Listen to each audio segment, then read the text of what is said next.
Did Floyd Shivambu recruit you to join MKP? So if you are not going to be a politician, you're going to leave it to the crooked one. Because as an individual, I couldn't do what I'm doing now. To write off debt for 2.6 billion. A person can walk into your house and shoot you. We're in the process of emptying the entire store. But some white people will be offended when we talk of white privilege. I was a hater of President Julius Malema. It's not like him at all. Welcome to another installment of the Financial Metaverse. Today we've got an exciting interview with one of the regional leaders of the EFF who's going to tell us what it takes to become a politician, or is actually being a politician a viable career.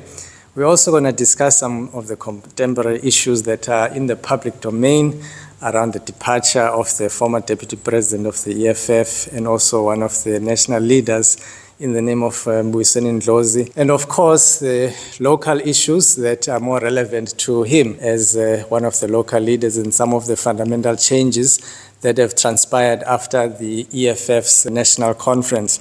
So without further ado, let me allow our guest to introduce himself and tell us what he does for a living. Over to you.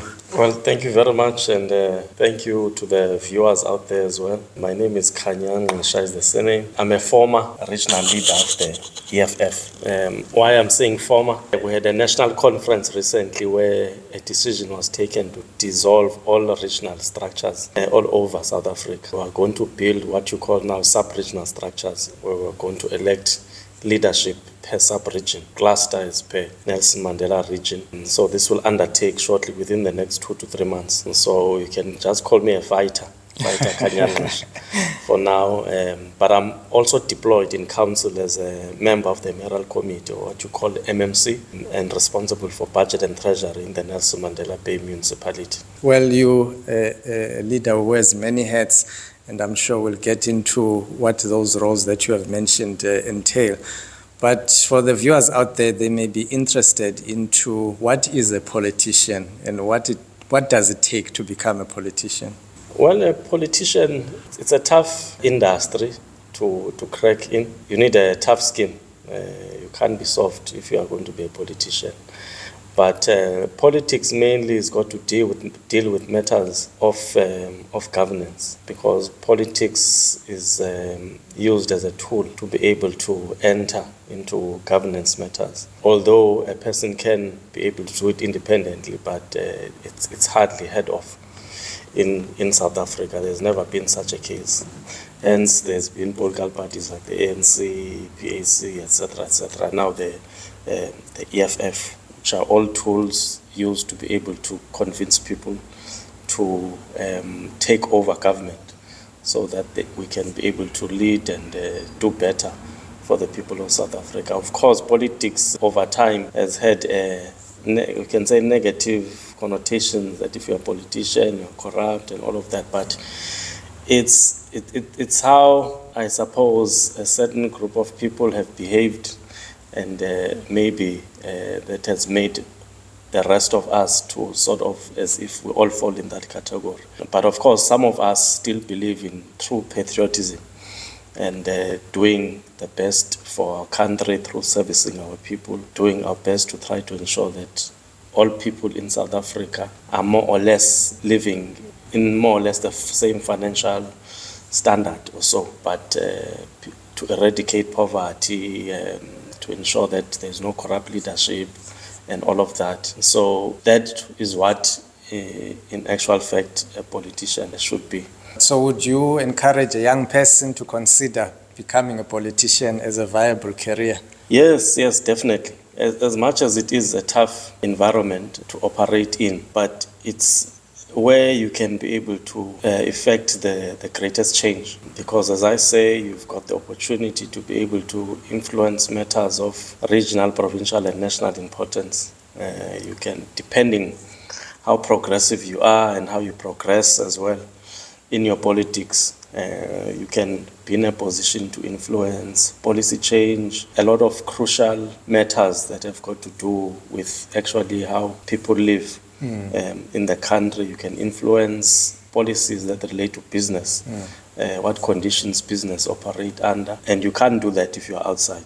You can only try and talk, but if you are inside, you are the one that can listen and then push for those changes to take effect. Yeah, that's very interesting. Did you always want to get into politics? I mean, I don't know how many young people when they're in school say, when I'm older, I would like to be a politician, but was it like that for you? Well, growing up, I first wanted to be a lawyer, which I suppose it's closer to politics, because as much as they say politics is a toxic environment, I would think as well, being a lawyer is also a toxic environment. Sure. Because they always say lawyers are not the most trusted people. They're all about trying to make the quickest buck. But when I was towards the end of finishing my schooling or matric, I developed that desire to be somewhere in government. And eventually, I was touched when the former president of South Africa, was the former president of the ANC, Mr. Thabo Mbeki, was removed in a not so nice way, if you still remember, when Mr. Zuma had won the ANC conference. Was removed before his term ended. And that was so hurtful to me at that particular time. And I decided to follow the new political party that was formed, which was COPE at the time, which descended from a lot of people that were unhappy in relation to how that former president was treated. But of course, COPE never had any fundamental policies. You could never know what COPE stood for. So you could say it was just a group of people that were unhappy in terms of how the former president was treated. Up until the EFF came, which over some time then grew to my heart. I was a hater of President Julius Malema. I did not like him at all, because he was one of the instrumental people that made Thabo Mbeki to lose the conference. And I felt that it was disrespectful and all of that. But over time, I got to understand that he was fighting for crucial policies for the dejected masses of South Africa, which was through land reform in the form of land expropriation without compensation for equal distribution, nationalization of mines, and all other strategic sectors of the economy. Eventually, I warmed up to the guy and got to understand the policies and took a decision to eventually join the Economic Freedom Fighters in 2016. Yeah. So since then, it has been a ride. Yeah. Wow. So can you tell us a little bit about your childhood? I mean, what is it about maybe how you grew up and the things you observed that made the politics of the EFF attractive for you? Well, of course, I grew up in the townships, NU2, Danzan. I actually got to witness the uncertainty of politics during that time when there was a place called Highway, and there was a looting that took place at the time of Ogozo and those people and all of that. But I was still relatively very young. So I lived under those conditions, went to a township school for quite some time, then eventually went to a colored school, eventually went to one of the best schools, which was Selborne College in East London, where I eventually matriculated. Fortunately, over time, because if you go to these Model C schools at times, you may end up losing your sense of belonging, your identity, of which, fortunately, I was not one of those, although I almost lost my sense of identity. But over time, when I got out of matric, life taught me that being black, you'll always be treated as a black person. You are undermined, you are taken as a person that does not have the capacity of a white person. And they may not say it openly, but the conduct in the workplace and how you are treated. And even when I think back on some of comments that were made at times by teachers, which we did not take seriously at the time, you think, Made, truly we are still not an equal society. And you can never be equal if the economy of our country remains divided. Because if you think back in 1994, when political freedom was achieved, there was never any justice for economic liberation. Because black people were excluded from the economic activities or the main economic stream of the country. It was only left to the minority to participate under. So in 1994, when we achieved political freedom, a lot of our people, if not all of them, were behind. Many of our parents did not have the adequate schooling, the adequate experience in jobs, etc., etc. And hence there's continuous poverty in our country and shacks and all of that. Because we're deprived of all of these things. Land, Group Areas Act subjected us to the township areas, into small little pieces of land, whilst the minority, which is white people, were given big plots of land, which they continue to inherit to generational wealth. And so these are the things that we need to correct as a country. And I felt strongly that the EFF was the most vocal and had clear policies in relation to land especially, and articulated the land policy very well, because its departure was the fact that land is a God-given gift, which is true in my belief. No one invented land, we all found it here. And it is unfair that land could be made available to the highest bidder, considering especially that black people were excluded from the economy of the country pre-1994. It means we'll continue being at the back, and will never be privileged enough to stay or reside in areas which are more exclusive, if I may use that particular word, in certain areas. We'll always be subjected to townships or your middle class, because of the fact that you are behind in terms of economically wise. And I suppose some of the youngsters watching who may have an interest in politics will wonder, what exactly do you need to have to become a politician? Did you need to go to school yourself personally? If you look at your journey, what do you think gave you that edge to enter politics and play a meaningful role? School is key, because it's knowledge. So it's always an advantage to go to school and get your qualifications. It will always give you an upper edge, because you'll know more and you'll be able to make better informed decisions.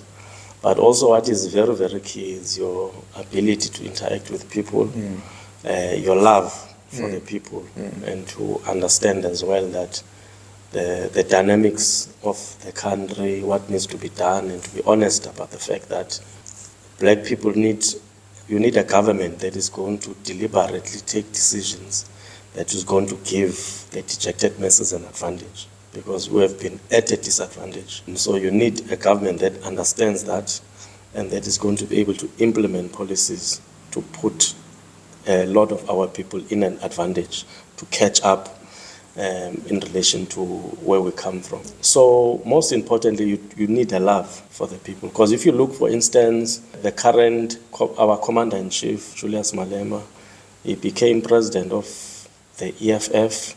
I think he had not achieved his degree yet, and he got low marks, which was often ridiculed of, not considering that he occupied hectic positions at a young age. He was able to attain those positions because of his ability to deal with people and to understand the dynamics and situations of the country.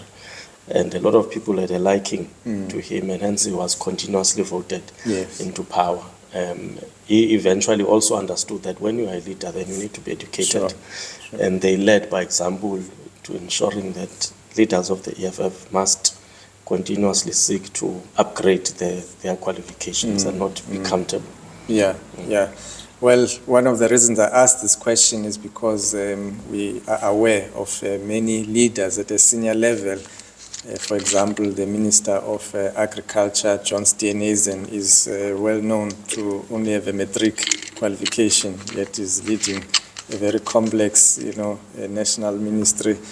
We have Minister Gayton McKenzie, who was formerly incarcerated for serious crime in a post-apartheid South Africa. I understand those in apartheid South Africa who may have been incarcerated for their various activities in the context of freedom fighting. But yet those people still play prominent roles in politics. So it may be a bit confusing for young people. Yes, well, as I said, South Africa is a diverse country. We've got white people, we've got Afrikaners, we've got colored people, we've got black people. Black people and colored people, I don't know what divides us. because we suffer the same poverty. There's no difference in terms of poverty. In fact, the division makes us to be weaker. And it's what we continue to preach, because we're all suppressed by the apartheid regime system, and we all never achieved economic freedom after 1994. Then you've got the minority as well, the white people, Afrikaners, which enjoy what you call white privilege. Some white people will be offended when you talk of white privilege. But if they got to understand where it comes from and listen objectively, they'll understand that they are beneficiaries of white privilege. By white privilege, I mean that the laws of apartheid, whether you liked it or not, gave you an advantage. For instance, it was about 70%, I think, if not 80% of South Africans are black. I'm not sure in terms of the statistics. So you can imagine all of those people, Group Areas Act placed them in a small piece of land in townships. The rest of the land belonged to white people. And hence many of them, it's not through miracle or luck that the minority owns huge and large pieces of land. So after 1994, that land was not taken away. And it was just passed on from one generation to the next. So whether you've got a matric or you've got a degree, it really didn't matter, because you've got your man. That's how these people, the Roberts and the Oppenheimers, they took advantage of that. And they made a lot of money, because at the time, of course, the NP, which was mainly the Afrikaners, were the ones that were running the government of South Africa. Once you become a leader, at least you should be having the willingness to upskill yourself.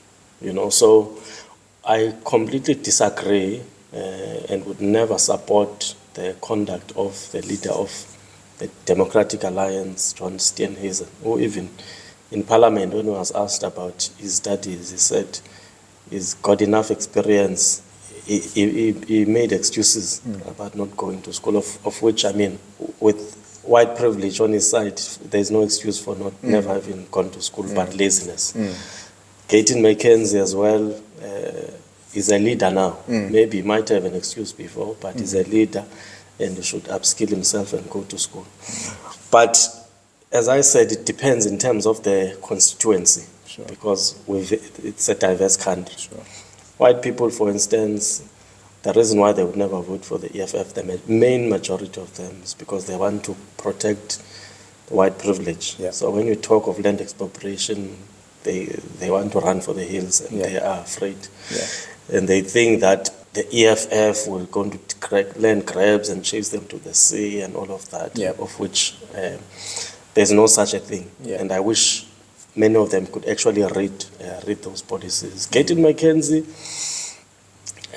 how people want to vote the person that has gone to, armed robbery, what he was arrested for, serious crime, and you want to make such a person of leader of society.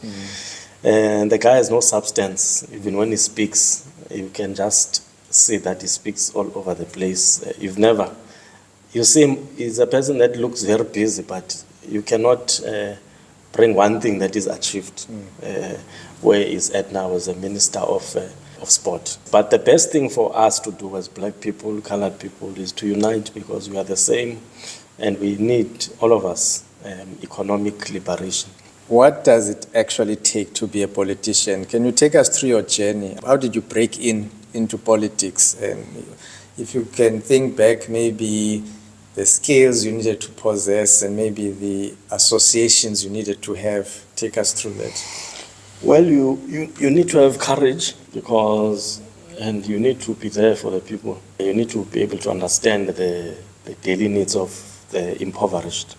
So you can't be distant from people that live in informal settlements, people without electricity, people without water, people that have to face crime on a daily basis because there are no street lights, people that are unemployed, people that have to think where the next meal is going to come from.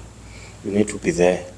You can't be in your little bubble. and pretend to understand when you are not there. As a politician, fortunately, what happens is that you get to be deployed politically in a particular area. You might be deployed in Mayoral, for instance, or KwaNobuhle, and all of that. So being deployed meaning that you must be there regularly and must understand what the issues are. And you, as a politician, then you must try to solve the issues of society by engaging with the municipality if there's a need for engagement, leading a march, mobilizing society to make sort of demands.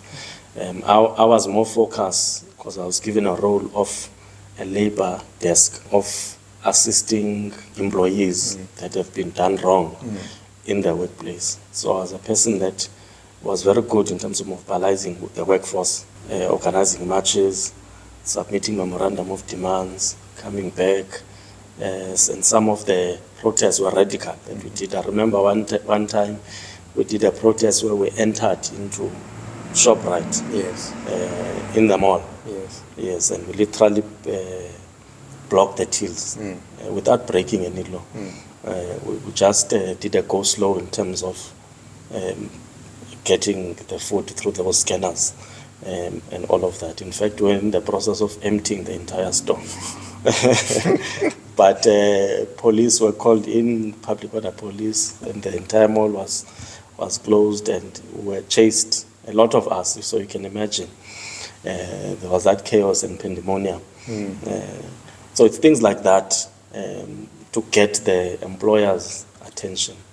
And to fight so that people are seeing that, hey, you are fighting for the working class and all of that. Because even there, we're fighting that employees that work for ShopRite for more than 3 months must be permanent, of which many of them were not. We're saying that there must be proper benefits because ShopRite continues to pay its CEO millions, huge money on an annual basis.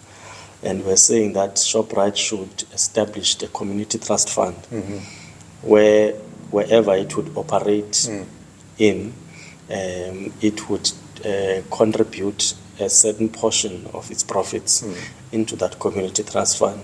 And that community trust fund must be then used to uplift the community, whether it pays for school fees of a certain group of children in that area, or to build a school, or to do something progressive.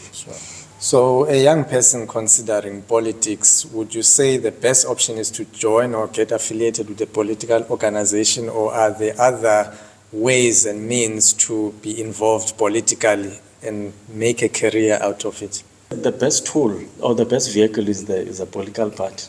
It's very difficult to do it on your own, unless maybe if you are like filthy rich, if you are wealthy, and many of us as black people who are not. So it's advisable to look in terms of which political party you identify with. If you are black, you can't be, although some do. That's why I spoke about lost identity. But if you have not lost your identity, you'll realize that you've got a work to do as a black person.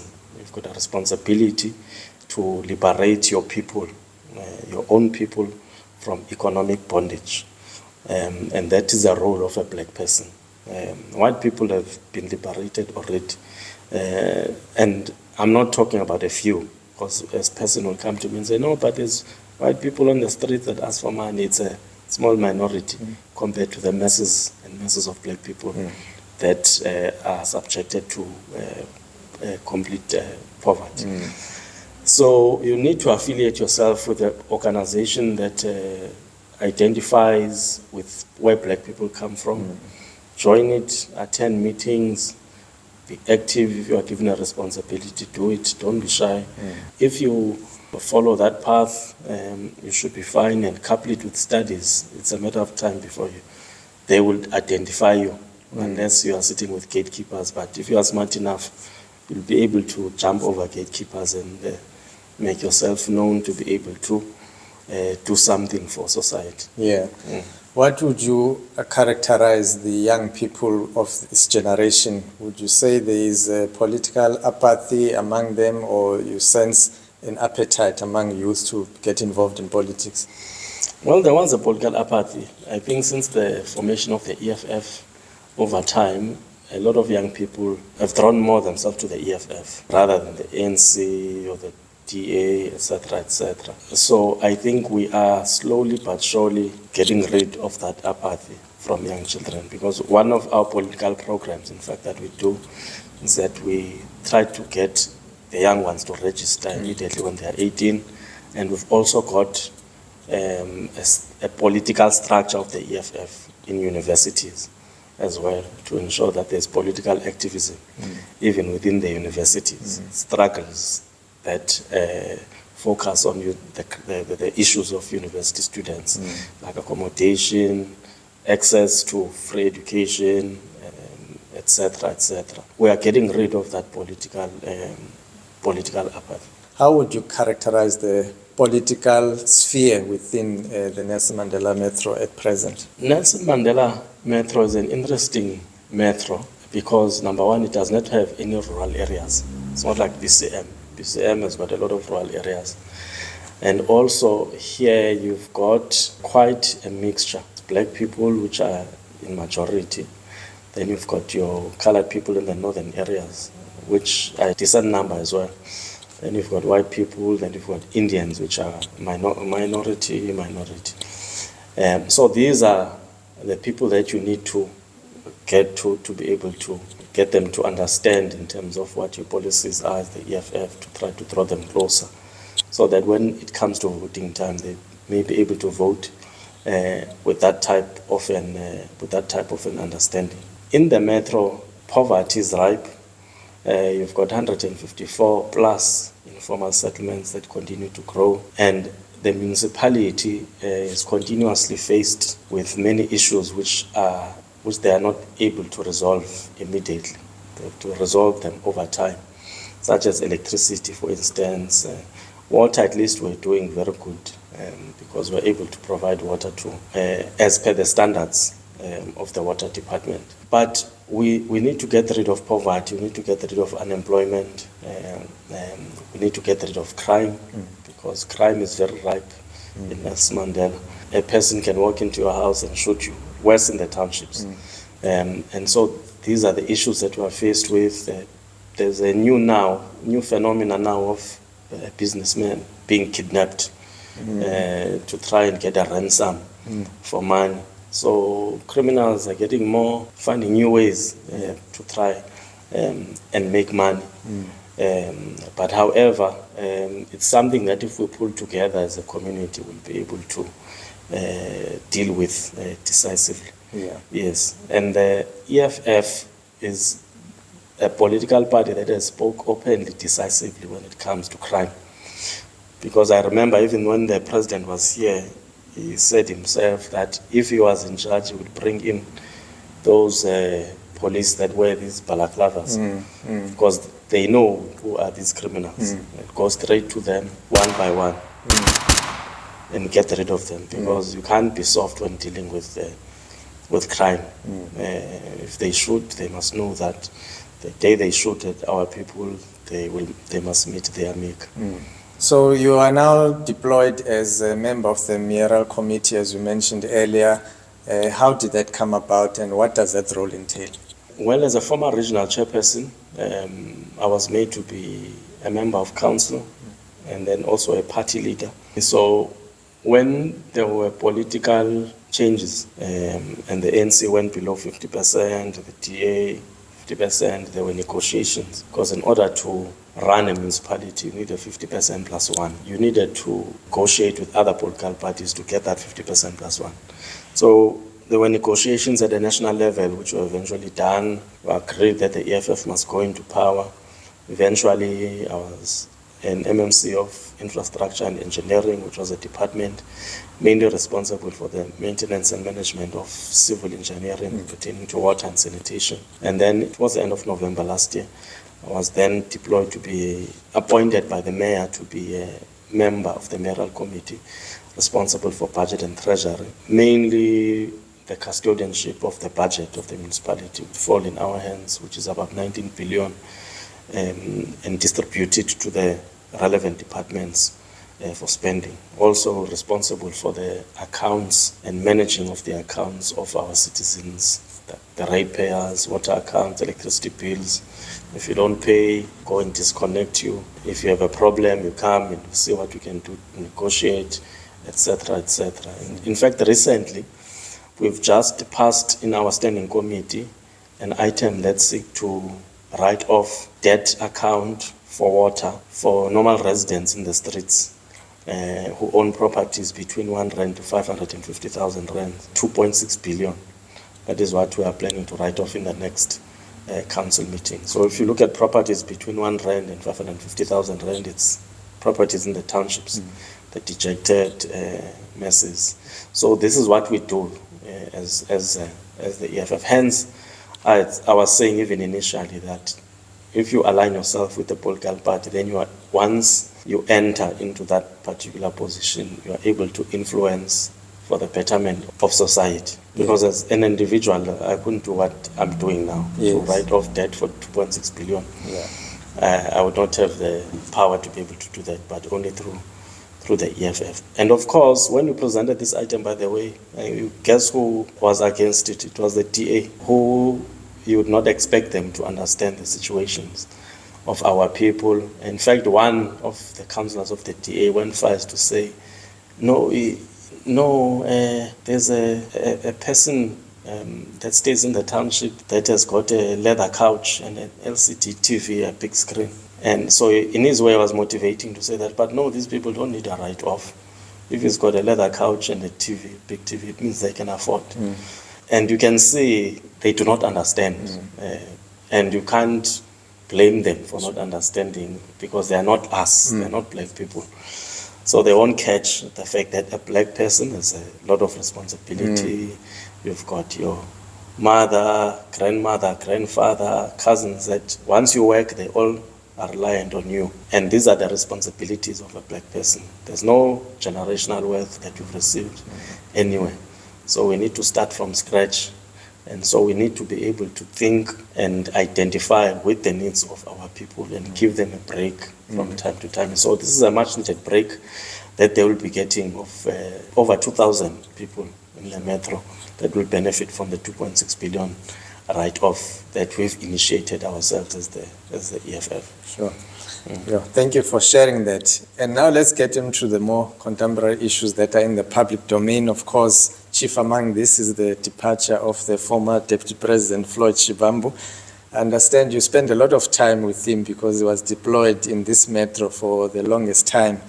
And I'm sure if you haven't been asked this question, maybe it's lingering in people's minds. Did Floyd Shivambu recruit you to join MKP? No, he did not. He did not. In fact, immediately after I got the news, I deleted his number on my phone. So there was no attempts at all No. to reach out? There was no attempt. I think he knows. People generally know who they can ask certain things. And I think he knew himself that I would never go for such a thing. I'm an EFF member in good standing. I've got EFF regalia in my house, in my car. I've got EFF contacts in my phone. I've got EFF groups on my phone. I speak with EFF, with fighters almost on a daily basis. So I cannot imagine any other life but within the EFF. And the EFF has done a lot for me, for me to just leave it like that. So I'm certainly not going anywhere. So what did you make of his resignation? Were you surprised? Did you see it coming? What did you make of it? I was surprised because he did a good job at hiding it, because I never saw it coming. And even the president would always speak highly of Floyd in the public domain. But we learn from history that there are always betrayers in the revolution.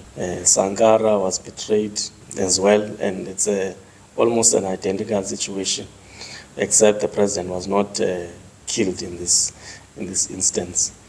But you never know. It's difficult to trust people in politics because people, as you grow, they aspire and become ambitious. And sometimes if you are blocking them, jealousy, envy comes in, and you never know what may happen.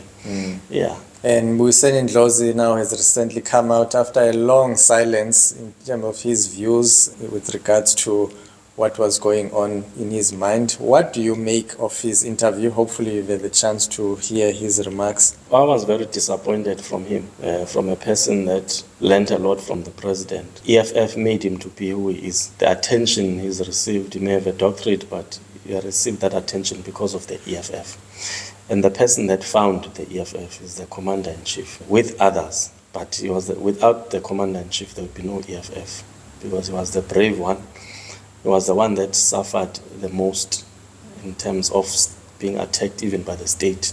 A very courageous person who, to me, was like a Moses of the Bible, but in this day and age, sent by the Almighty himself to liberate the people of South Africa from economic bondage, the dejected masses of South Africa. So I was disappointed by his conduct, and in fact, I agree with the commander-in-chief that, I mean, if you know something, you go and tell the leadership, especially if you know that should it happen, it would have great ramifications of it happening. It's like me saying, sorry to make this example though, if I see your wife kissing someone, I can't say it's not my place.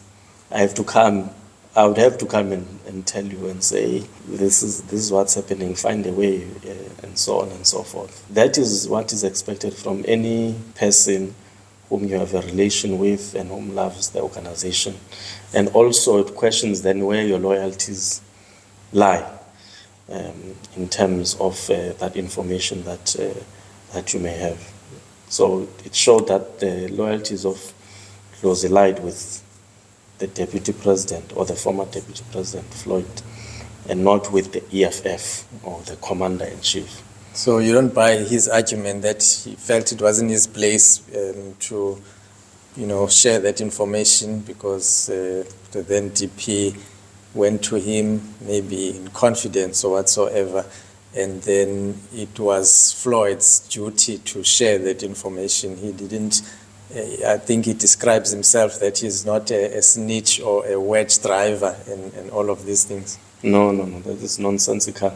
He should have gone and said, President, this is not my place to say, but I'm telling you, this guy is planning to resign. Find a way to be able to talk to him and resolve whatever he's unhappy about. Maybe when you speak to him in a way so that it doesn't seem like it's coming from me, that I don't lose his trust as well. That is what he should have done. You can't say he's going to keep quiet, he's not a snitch. I mean, what is that? Because it's critical, crucial information which caused a lot of havoc in the organization, of which we are well capable to handle. But it could have been handled differently if he made the correct decision. And for him to say what he's saying, it means there's no remorse. He still does not understand what he has done. And if I were him, I would accept that I was wrong, apologize and seek to prove myself so that I can hopefully gain the trust once again of the leadership over time. But I believe now he's relinquished his membership within the EFF, if I'm not mistaken. That is Mbuyiseni. Well, I don't know about his membership. That is his own business, but I've not heard anything that is relinquished his membership. So I would not be at a position to know of that information. No, fair enough. What would you say is the biggest lesson that you as a leader, you would have learned from this situation in the way that you lead the region? Loyalty is above everything. Loyalty is often underestimated. In this day and age, you've got people where you can agree now, tomorrow they do something else. So in the olden days, they used to say when you shake a hand of someone, it's like a signed contractual agreement. This day and age, such a thing doesn't exist. It's rare to find. So loyalty is very key. And you need to have a solid team when you're working to be able to achieve the things that you need to achieve or the objectives that you need to achieve. And in an organization such as the EFF, which continues to grow and grow, you'll continuously have infiltrators. And as a leader, you need to devise means to be able to identify and suppress and eventually eradicate those foreign agents that have found themselves inside the organization, or that are there for opportunistic reasons, or that are there for self-gain and have got no interest in terms of helping the society of the dejected masses at a broader scale. So those are the responsibilities of leaders, and it's something that is quite large to bear, because politics by nature, because there's often power struggles, so it becomes toxic, but you need to be strong enough to be able to handle and deal with those matters,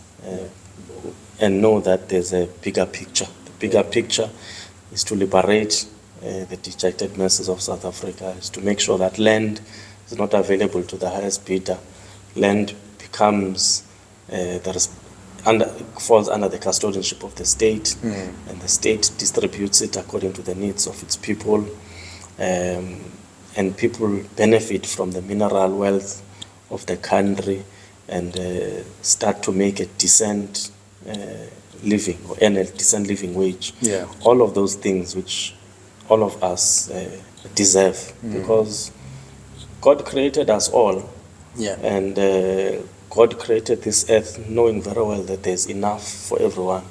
But the greed of man, the genocides that took place because of land dispossession of our people, where we come from, it's very sad. I mean, if God had the ability to touch your eyes to see the atrocities that our ancestors had to forgo in the past, we'd have a very different outlook in terms of white people, because they benefited nevertheless. But as black people, I think we're not a cruel bunch of people that we want revenge and things like that. We just want fairness. We want also to benefit and to enjoy the benefits of the land in which we live under. And this is what the EFF seeks to achieve, to uplift the dejected masses, to ensure that they also enjoy the benefits of the land. Many people don't appreciate the link between economics and politics.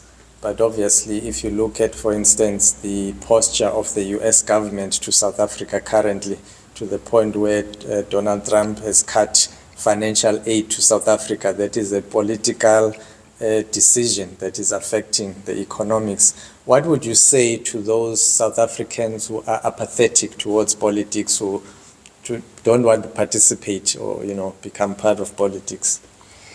Well, that is why I say that politics is key.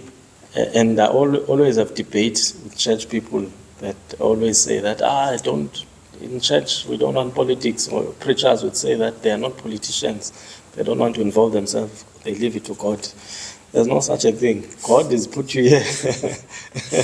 God has put you here to involve yourself in the matters of national importance. So if you are not going to be a politician, you're going to leave it to the crooked ones. They're going to enter and become politicians and make decisions for you. And they can even make decisions to say that as a church you must not operate. And there's no miracle that is going to happen. There's no angel that's going to fall and stop it, because God has given you a brain to exercise, to involve yourself, to be able to make change where it is needed. You are correct. It's a typical example of Trump. A wrong person goes into power, makes impulsive, radical decisions to cut off financial aid for no reason over a rumor that there's land grabs in South Africa. But of course, we know, those of us that are advanced in terms of politics, that the main reason is the fact that South Africa is has increased its relations with BRICS, and the US is not happy about that. And they are trying to teach South Africa a lesson by using bully tactics of halting funds to try and make us to reconsider. The reality is that people in South Africa are more aligned to the politics of the East, if you put it like that, like the Russia, China. We are not aligned to politics of the West, of the US and things like that. And Russia understands, China understands, so we'll align with those people that understand us, that have helped us also in the past. I mean, the US, they've never been our friends, really. I mean, during the days of apartheid, for instance, Nelson Mandela was labeled a terrorist. Only later, after political freedom, there was then a campaign. Eventually, that it came off the list of the states. But the states was working very well with the racist government of South Africa up until the ANC with other political parties fought for freedom, and NP, National Party, eventually had no choice but to enter into some form of agreement to work with the ANC to phase them out. And countries that assisted us is countries like Russia, who's that? Which is that other country near America? Cuba, etc. And these are countries that they want us to not have relations with, of which is not possible. And politicians know that if they want to stay into power, if they go with politics of the West, they are most likely going to lose power, because the ground is speaking East. As we come to the conclusion of this interview, we now want to know, what is your strategy to win political power in the Nelson Mandela Metro? 2026 is around the corner. Do you have a good chance to win the Metro? Very good chance. The Metro, I'll tell you why. In council we had 6 seats, and then the last local government elections, which I think was in 2019, if I'm not mistaken, we increased only by 2 seats. We didn't do so well. That was shortly after I was elected as a chairperson, I think 2 months before that. And then with the current leadership that we've had, the EFF grew from the last national elections by 8,000 votes. ANC dropped by close to 50,000. DA dropped by 20-something thousand. It was the EFF that grew the most, by 8,000 votes. So we are going to grow, meaning that our peoples are saying that we've done the right thing. Our strategy going forward is to ensure that we register people that are not registered. We're doing it every Friday, because when they do the analysis or the projections of the outcomes of elections, they do it according to statistics of registered voters. So they can't predict people that are not registered. So they can predict maybe that the EFF is going to grow by 2,000 or whatever the case may be. But if we register from now on going forward 20,000 voters, probability is that more than 50% of those voters are going to vote for the EFF. But that won't be in the projections, because those people are not registered. So that's what we're doing now on a weekly basis. Ward 5, which is a central area, out of the 3 VTs, we won 2. So we're close to removing the DA. Ward 1, we've got a lot of students there. We'll remove the DA in 2026. And also we've made a lot of inroads in the northern areas. And we're trying to, because the northern areas, they are still fixated on that thing of colored and black people. And we are trying by all means to eradicate that brainwashing that has taken place of Gaten McKenzie and Baiza what and all of that. To say that let's unite. You're not going to get anywhere with just colored votes. You're not going to take over government with just colored people. And the PA speaks only to colored people. There's no PA defined in townships and and all of that. The EFF is appealing to everyone, and it's got colored people even in its political party to say that these are our issues, let's unite rather. So we've got leaders now in the northern areas that are slowly but surely getting into the homes of people and helping them to understand that the EFF is the only political party that is fighting for your struggles. The PA, for instance, the land policy of the PA is ridiculous. It's exactly the same land policy as the DA. So you might as well join the DA. And the PA is not supporting Palestine. It's supporting Israel. Israel, the apartheid Israel that is committing war crimes against the people of Palestine. That is the PA for you. So these are the things that people need to understand. And they mustn't just look at who's there. That leader, K10, who's flamboyant and speaks a lot of something but without saying anything. Look at substance. What are the policies? And which are these policies that are going to benefit you? So you are not going to benefit anything if PA goes into government. You still need, if you are poor, you still need to go and buy land and apply. You're not going to get any land. Under EFF, you are saying you want land, the state is going to give it to you according to your need, but you must go and build it yourself. But the EFF is also saying you are going to have a state bank that is going to be able to understand that, no, you are black, you are previously disadvantaged, you don't have a track record, let's assist you to be able to build a house, a decent house, through whatever means that you are going to make it, because you are poor and not going to give you an RDP house, we will give you a proper house. There's no political party that has those particular nitty-gritties. But you are going to grow in 2026, and our target is that we take over government. If we do not take over government, we must make it impossible for the DA or the ANC to enter into any agreement without the EFF. That is our goal. Yeah.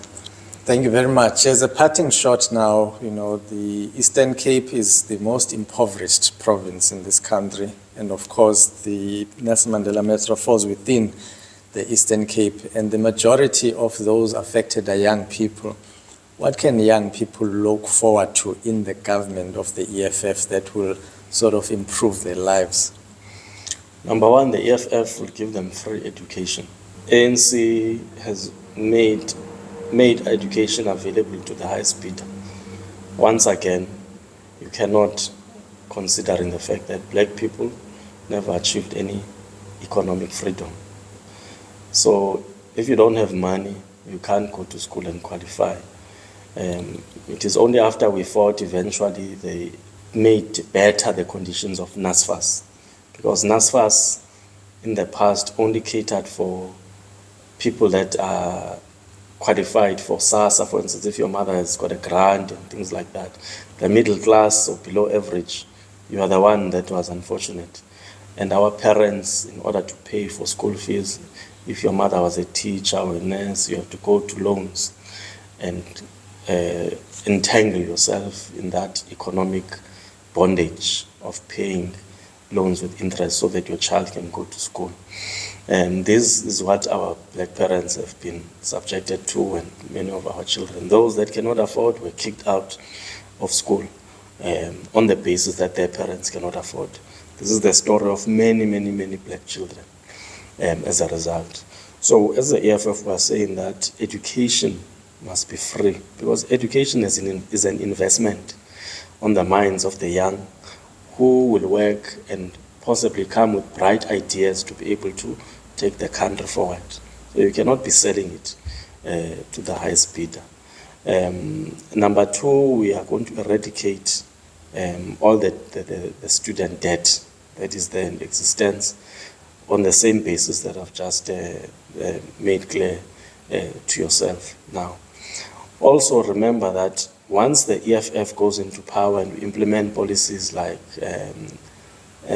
nationalization of mines, strategic sectors of the economy, there will be a lot of funds that are now coming into the government, because a lot of people are saying, but how we are going to pay for students that cannot afford, how we are going to eradicate debt and all of that, how we're going to build houses.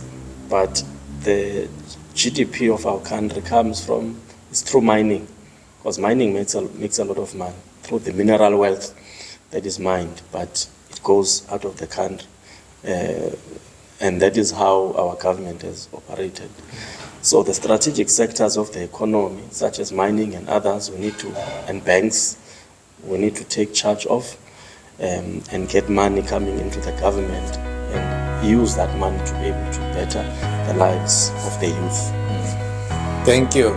Well, there you had it, folks, from the former chairperson of the Nelson Mandela region, Khanya Ngqisha, who's also a member of the Mayoral committee responsible for budget and treasury, outlining the program of action for the EFF specifically within the region and of course nationally as well.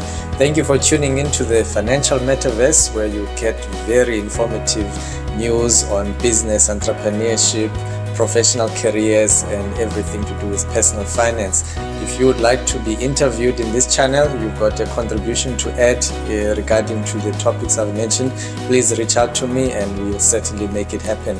Thanks once again for tuning in. Remember to subscribe and hit that notification bell. Thank you, Chairperson, former Chairperson.